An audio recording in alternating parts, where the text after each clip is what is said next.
Tu fixes la nuque de l'homme qui, dans 24 heures, anéantira ton monde.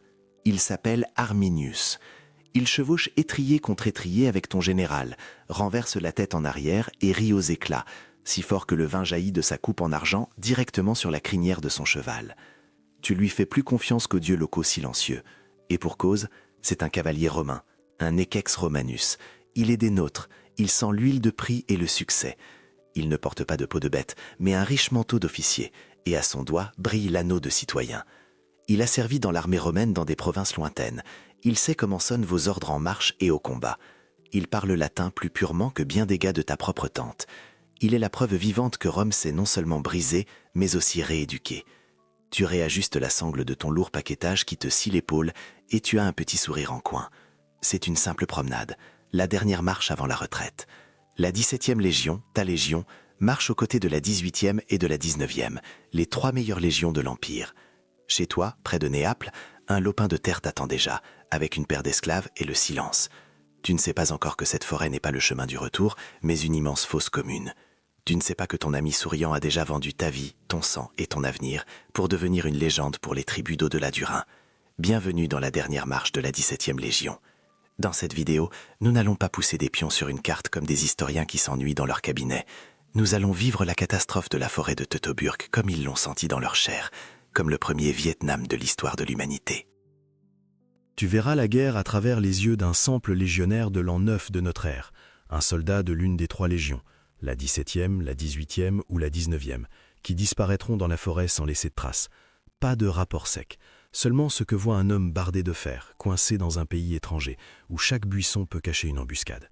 Ton équipement, le sommet de la technologie antique, se transformera en une seconde en instrument de torture. Nous allons disséquer l'anatomie d'une trahison parfaite, comment Rome a elle-même nourri son assassin, lui a donné la citoyenneté, le commandement de la cavalerie alliée, l'a habillé d'un uniforme d'officier et a refusé de croire que le couteau était déjà sous sa gorge. Nous traverserons les 3 stades de l'effondrement psychique, de l'arrogance impériale à la terreur animale et enfin au silence surréaliste de la fin, dans lequel les empires s'écroulent. Ce n'est pas juste l'histoire d'une bataille perdue, c'est l'histoire de la façon dont une seule erreur de jugement sur un homme à nous raille d'un trait les plans d'une puissance mondiale pour les 2000 ans à venir. Regarde cette colonne. Ce n'est pas une marche de la mort, c'est un déménagement. Ce n'est pas l'ordre de bataille de 3 légions dont la seule vue devrait faire uriner les barbares dans leurs frocs. C'est un cirque ambulant. Au lieu de marteler le pas en rang serré, vous vous étirez à la queue leu-leu sur une route étroite, éparpillée sur de nombreux kilomètres. Ton bouclier, le scutum, ne te protège pas en ce moment. Il te gêne, tout simplement. Sur le champ de manœuvre, il faisait de vous un mur mobile. Mais ici, dans sa housse sur ton dos, il pend comme un sac encombrant, accrochant les arbres et tes voisins. À côté, sur les chariots, au lieu de lances de rechange et d'outils de construction, voyage la table en chêne sculptée pour les festins du gouverneur, des statuettes de dieux en marbre, des coffres de vaisselle et de vin. On n'entend pas le cliquetis du fer, ni les ordres secs et centurions, mais des rires de femmes et des conversations. Les officiers ont emmené avec eux leurs familles, leurs serviteurs, leurs esclaves. Ils viennent ici comme en vacances, dans une Germanie presque soumise. L'air ne sent pas le danger, mais la poussière, la sueur de cheval et le parfum bon marché des prostituées qui ont suivi le convoi. Si tu ne voyais pas sur les côtés les murs sombres de la forêt, tu pourrais croire que c'est la route de Rome à Ostie. Notre commandant, Publius Quintilius Varus, mène les 3 meilleures légions de l'Empire comme s'il s'agissait d'une patrouille de police au centre de Rome. Dans sa tête, la guerre est déjà gagnée. Pour lui, la Germanie est déjà une province, juste un peu plus fraîche et humide. Il pense qu'il va percevoir des impôts, rendre la justice et régler des comptes avec des voleurs de chevaux locaux. Les Romains ont commis ici la pire erreur qu'un homme puisse faire dans une bagarre. Ils ont baissé les bras alors qu'ils se tenaient face aux tueurs. Nous avons relâché nos muscles là où il fallait serrer les poings. Les casques ballottent sur les poitrines. Les pilums, nos lourds javelots, nos salves d'artillerie sont inutiles à présent. Dans cette cohue, tu ne pourrais même pas armer ton bras sans crever l'œil d'un camarade. Et le garant de ce calme, c'était un seul homme, Arminius. Regarde-le. Son manteau rouge de prix paraît d'une brillance provocante au milieu de cette boue verte. Sous le manteau, une cuirasse romaine et non une peau de barbare. Il est un des nôtres parmi les siens. Il connaît les noms de tous les centurions, se souvient de qui a reçu une augmentation de solde et de qui a tout perdu au dé hier. Il est la preuve vivante que Rome a gagné, que n'importe quel fauve peut être apprivoisé, qu'on peut lui apprendre à manger dans une assiette et le forcer à servir dans la cavalerie des alliés. Varus l'adore. Arminius est constamment à ses côtés, se penche à l'oreille du général et lui conseille quelle route prendre pour raccourcir le chemin, quelles tribus sont les plus sûres, où l'on peut passer sans crainte. Mais ce n'est pas de l'amitié, c'est un piratage. Le pire ennemi, ce n'est pas celui qui hurle des malédictions debout sur une colline avec une hache, c'est celui qui s'assoit avec toi près du feu, mange ton pain, sait comment sonne le mot de passe nocturne et peut imiter la voix de ton commandant. Le soir, la veille du départ, une scène se produit dans le camp qui aurait dû faire se dresser les cheveux sur la tête de n'importe quel soldat expérimenté. Le vieux Ségeste, le beau-père d'Arminius, fait irruption dans la tente de Varus en plein milieu du dîner. Il ne chuchote pas, il hurle, postillonnant sur les coupes en argent. Il pointe un doigt noueux vers Arminius. « C'est un traître, c'est un complot, arrête-le maintenant ou nous sommes tous morts, enchaîne-nous tous les deux, tu diras ça au clair plus tard. » Un silence tombe dans la tente. On n'entend que le crépitement des torches et le tintement d'une goutte de vin tombée au sol. Tout le monde regarde Varus. Le gouverneur déplace lentement son regard du visage cramoisi de rage de Ségeste vers le visage calme, légèrement surpris, d'Arminius. Et il se met à rire. Pour lui, ce n'est pas une dénonciation de haute trahison. Pour lui, c'est juste la suite d'une vieille inimitié familiale. Varus est au courant du conflit de longue date entre eux et pense que Ségeste règle simplement ses comptes. « Encore vous avec vos querelles, le vieux ?» peut-on lire dans son regard. « Versez-lui du vin, qu'il aille cuver. » À cet instant, le sort de 20 000 hommes était scellé. Les rancunes personnelles ont masqué la menace réelle, le système a préféré un mensonge confortable et doux à une vérité inconfortable et piquante. Le lendemain matin, la colonne quitte la large route impériale rectiligne pour s'enfoncer dans les fourrés. La via de pierre se transforme en un sentier boueux et la forêt se referme dans notre dos, comme la mâchoire d'un piège. D'abord, la lumière change. Le soleil, qui te brûlait la nuque sur la route ouverte il y a un instant, disparaît comme si on l'avait éteint. La cime des arbres se referme au-dessus de ta tête comme le couvercle d'un cercueil. La forêt avale la lumière du jour et peint tout dans une pénombre vert terne et humide. Ensuite, le son change. Le bourdonnement de la colonne, les rires, les conversations, le grincement des chariots, tout cela se noie dans un silence assourdissant. Tu réalises soudain que tu n'entends plus les oiseaux. Seulement le craquement rare d'une branche sous le pied de quelqu'un et la respiration lourde de ton voisin. La route, large et damée, se transforme en un sentier étroit et défoncé. Les roues des chariots, qui roulaient sur la pierre il y a 1 heure encore, s'enlisent maintenant dans une boue noire et grasse. L'un après l'autre, les timons et les essieux se brisent. Les ordres des centurions se noient dans la confusion. « Formez les rangs, gardez les intervalles !» Mais il n'y a plus de rangs, il n'y a qu'une cohue. À gauche, un marais fangeux qui pue la pourriture et la vase. Tout pas de côté menace de t'enliser jusqu'aux genoux. À droite, une colline raide et glissante, parsemée de racines comme autant de griffes. Tu es coincé. Ta manipule, ta corde, tout cela est resté dans un autre monde, sur le champ de manœuvre. Tu n'es plus une pièce du mécanisme romain invincible. Tu es juste un homme en armure, coincé dans un embouteillage menant vers l'enfer. Arminius a détruit le principal avantage de la Légion, la formation et la discipline, sans même dégainer son épée. Il a simplement choisi la bonne route. Dans les 3 corridors forestiers, ton pilum de 3 mètres est impuissant. Tu ne peux pas prendre d'élan pour le lancer, la hampe s'accroche aux branches. Le lourd scoutum heurte les troncs et les épaules des voisins. Tout ce qui faisait de vous une machine de guerre en race campagne est devenu ici un boulet. Et là, le ciel noircit définitivement. Un premier coup de tonnerre ébranle l'air, et un mur d'eau s'abat sur la terre. Ce n'est pas de la pluie, c'est un déluge froid et furieux qui transforme le sentier en rivière de boue en quelques secondes. L'eau coule dans ton cou, s'infiltre sous la cotte de maille, rampe en ruisseau glacé le long de ton dos. Le vent hurle dans la cime des arbres, comme des milliers de pleureuses. Et à travers ce hurlement, tu entends un nouveau son, un sifflement court et méchant. À côté de toi, un légionnaire, un gars de Vérone, a soudain un spasme et râle.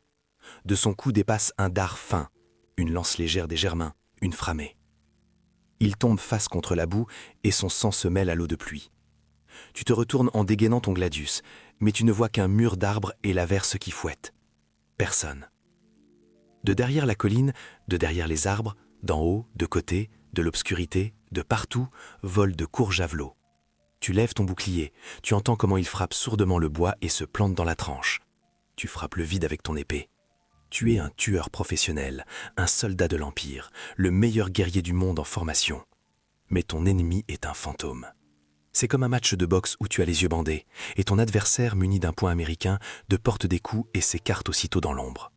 Tu ne perds pas le combat, tu ne peux même pas le commencer. Tu n'as pas de cible, seulement la douleur, la boue et le sifflement de dards invisibles. C'est humiliant, cela te fait sortir de tes gonds et brise la volonté plus vite que n'importe quel combat honnête et ouvert. La nuit n'apporte aucun soulagement, elle apporte un nouveau genre de torture. Vous ne pouvez pas établir un camp normal avec un talus et un fossé, pas de temps, pas de force. Vous tombez simplement de fatigue là où vous étiez debout. Certains posent leur bouclier sur la tranche et se cachent dessous comme sous un toit. T'es allongé dans la gadoue froide, essayant de t'abriter d'une pluie qui ne cesse pas une minute. Dès que tu fermes les yeux, la forêt prend vie. D'abord, un hurlement.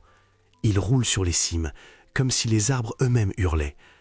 Ensuite, le claquement rythmé des lances contre les troncs, tantôt à gauche, tantôt à droite, tantôt de tous les côtés à la fois. Puis, des voix dans un latin brisé. Ils jouent avec vous comme un chat avec une souris à demi morte. Ils connaissent vos signaux, ils ne vous laissent pas dormir. Chaque bruissement fait chuter ton cœur au bas du ventre. Chaque cri est une nouvelle injection d'adrénaline dans un corps déjà épuisé. Au matin, des légionnaires d'élite, fierté de Rome, il ne reste aucune trace. Tu te transformes en un zombie ralenti, aux yeux rouges d'insomnie. Les pieds glissent, les mains tremblent, les muscles bourdonnent de tension constante. Ils brisent ton psychisme avant de briser tes os. Le matin gris et sans joie du deuxième jour apporte un nouvel espoir. On dit que la cavalerie alliée d'Arminius et d'autres chefs germains vous a contourné et va maintenant frapper l'ennemi à revers. Vous attendez le son de leur trompette de guerre comme une délivrance. À ce moment-là, on peut encore croire que tout est sous contrôle. Rome s'est toujours sortie d'affaire au dernier moment. Et voilà, vous entendez les trompettes. Mais elles ne viennent pas des profondeurs de la forêt. Elles viennent de votre flanc. Tu vois leurs étendards, ces mêmes étendards des cavaliers qui flottaient hier encore à côté des aigles de tes légions. Ils sortent de derrière les arbres, les sabots clapotent dans la même boue où se moient vos sandales. Ils ne viennent pas pour couvrir ton flanc, ils le frappent. Les cavaliers qui hier soir encore buvaient avec toi près du feu en racontant des histoires de service dans d'autres provinces, plantent maintenant leurs lances dans le dos de tes camarades. Ils utilisent les signaux romains, font des signes familiers avec leur corps, hurlent des ordres dans un latin impeccable pour semer le chaos maximal. C'est le moment où quelque chose de fondamental se brise dans la tête. Ce n'est pas une révolte, ce n'est pas une mutinerie, c'est une exécution. Une exécution planifiée à l'avance, pensée dans les moindres détails. Vous n'êtes pas une armée partie réprimer une rébellion. Vous êtes du bétail qu'on a conduit à l'abattoir en prétendant le mener au pâturage. Arminius n'a pas improvisé. Il vous menait ici depuis le début, dans cette tombe humide, et vous l'avez suivi le sourire aux lèvres. Tu essaies de te reformer, de mettre ton bouclier en avant, de te refermer en une tortue familière, de prendre n'importe quelle position défensive. Mais ton corps te trahit. Le bouclier qui pesait 7 kilos hier en pèse 20 aujourd'hui. Il s'est gorgé de pluie, a gonflé, s'est transformé en une dalle funéraire que tu trimbales devant toi. Les lanières de cuir de la côte de maille ont bu l'eau, ont gonflé et te sciant les côtes, t'étouffent, t'empêchent de respirer à plein poumon. Les sandales, les caligae, dont les clous de la semelle devaient te faire tenir sur n'importe quelle surface, sont devenus des patins sur l'argile grasse. Tu glisses constamment, tu tombes, tu te relèves, tu tombes encore. Et autour de toi, des silhouettes légères vêtues de peau. Beaucoup d'entre eux n'ont pas d'armure métallique, seulement des boucliers en bois et des lances, mais ils sont rapides comme des loups. Ils frappent et se dissolvent dans la forêt avant que tu n'aies le temps d'armer ton bras. Tu es une tortue maladroite qu'on a retournée sur le dos. Ta supériorité technologique, toute cette ingénierie impériale, pilume, bouclier lourd, discipline du rang serré, s'est transformée en malédiction. En race campagne, les Germains auraient été condamnés. Ici, au milieu de la boue visqueuse et de l'étroitesse, c'est toi qui es condamné. Les Germains ne se fatiguent même pas à te tuer, ils attendent juste que tu tombes toi-même d'épuisement. Vers midi arrive l'ordre qui sonne comme une capitulation. Abandonnez le convoi. Tout ce qui faisait de vous des Romains, leurs pillés, les statues des dieux, les trophées, même les réserves de vivres, tout cela reste dans la boue. Tu passes devant un coffre ouvert d'où se sont déversées des pièces d'or. Elles traînent dans une flaque et personne ne les ramasse. 2 jours plus tôt, pour une poignée de cet or, des gars auraient pu s'égorger lors d'un pari de jeu. Maintenant, tu les enjambes comme des cailloux ordinaires. Les valeurs ont changé. L'argent, le statut, la future ferme près de Néaples, tout cela s'est révélé être une illusion. Il ne reste que l'instinct animal. Respirer, bouger, ne pas tomber. Tu marches sans lever les yeux, ne regardant que les sandales sales de celui qui te précède. Dans la tête, une seule pensée. Encore un pas, encore un. Et encore un. L'esprit se rétrécit à la taille d'un tunnel étroit où il n'y a ni passé ni futur. Vers le soir, vous débouchez sur un défilé étroit. À gauche, un bourbier où se sont déjà enlisés quelques chariots et chevaux, leur carcasse à moitié engloutie par la gadoue noire. À droite, un rempart de terre artificielle, fraîchement creusé, aux pentes régulières, presque soignées. Derrière le rempart, on voit les silhouettes des Germains, avec lances et javelots. Ce n'est pas une embuscade improvisée, c'est un ouvrage d'ingénierie préparé à l'avance. Arminius savait que vous viendriez exactement ici, à cet endroit précis, à cette heure précise. Il a construit pour vous un abattoir et a patiemment attendu que vous y entriez vous-même. Devant, un goulot étroit. On ne peut passer que 2 par 2, et derrière le rempart se tiennent des centaines de Germains avec des javelots. Ce n'est pas une bataille, c'est un stand de tir, et vous êtes les cibles. Les premiers rangs tentent de percer, et tombent, hérissés de lances comme des hérissons. Les hommes trébuchent sur les corps, tombent sous les pieds des camarades, se couvrent la tête avec les mains. Tu es là, debout dans la foule, coincé de tous côtés, et tu comprends. Il n'y a plus de route devant. Devant, il n'y a que la mort. Et alors tu vois Varus. Il se tient au centre du chaos. Son manteau blanc de gouverneur est devenu un chiffon sale. Son visage n'est pas celui d'un chef de guerre. C'est le visage d'un homme qui vient seulement de comprendre vraiment qu'on l'a dupé. Il ne hurle pas d'ordre. Il n'essaie pas de sauver la situation. Il donne calmement ses dernières dispositions, puis sort tranquillement son gladius, regarde la lame d'acier quelques secondes, comme s'il essayait d'y lire une réponse. Il prend la décision de quitter la vie. Ses légats les plus proches, comprenant que la captivité chez les barbares est pire que la mort, suivent l'exemple du commandant. La tête de l'armée est décapitée en quelques minutes. Si les dieux t'ont abandonné, si le représentant de l'empereur choisit lui-même la mort, cela signifie que le monde s'est définitivement effondré. La résistance organisée s'arrête à la seconde même. La structure qui vous tenait ensemble implose. C'est chacun pour soi.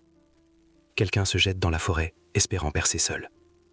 Quelqu'un tombe à genoux et demande grâce en latin et dans le dialecte local. Quelqu'un arrache son armure pour courir léger. Mais il n'y a pas de grâce. Pour les gens derrière le rempart, vous n'êtes pas des ennemis. Vous êtes des victimes offertes en sacrifice à leur Dieu et à leur liberté. Tu ne t'es pas enfui. Tu n'as plus la force de courir. Tu restes simplement debout, épée basse, et tu regardes le monde autour plongé dans la folie. Les sons changent.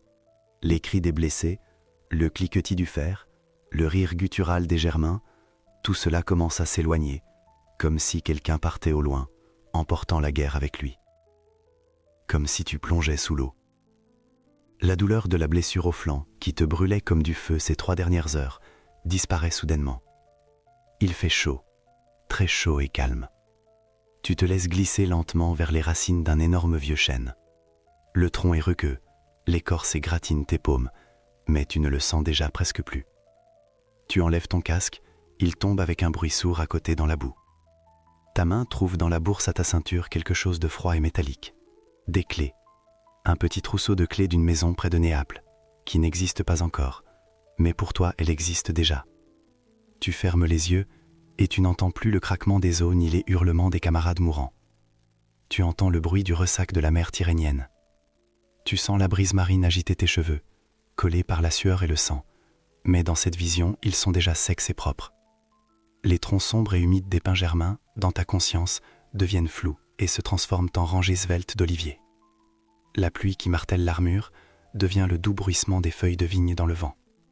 L'odeur âcre du sang et du cuir mouillé cède la place à l'arôme de la poussière chaude et du pain cuit. Tu vois ta maison.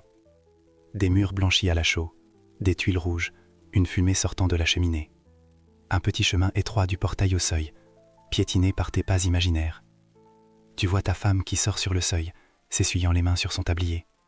Elle plisse les yeux à cause du soleil et te sourit. Tu lui souris en retour. Une ombre tombe sur ton visage. Ici, dans la forêt, un Germain se tient au-dessus de toi.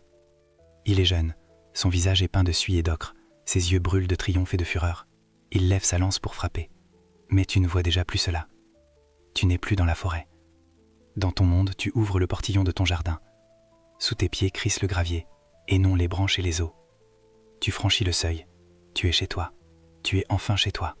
Le coup, l'obscurité, le silence. 6 ans ont passé.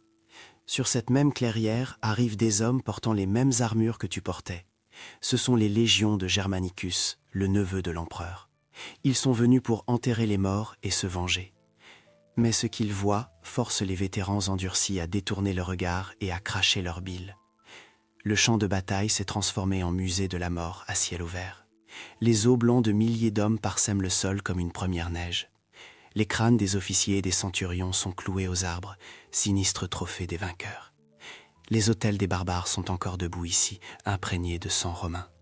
Des épées rouillées, des javelots tordus et des casques traînent dans l'herbe, qui, en 6 ans, a poussé à travers les côtes des défunts. Les soldats de Germanicus ramassent en silence les restes et les entassent dans un immense tumulus. Les aigles des légions ont disparu, emportés comme trophées principaux dans la profondeur des forêts, et Rome devra encore livrer de cruels combats pour les récupérer. Ils n'enterrent pas simplement leurs camarades, ils enterrent les ambitions de Rome en Germanie. Ici, dans la forêt humide, s'achève le rêve d'une route directe du Rhin à l'Elbe, de nouvelles provinces, de nouveaux impôts, de nouvelles villas pour les vétérans.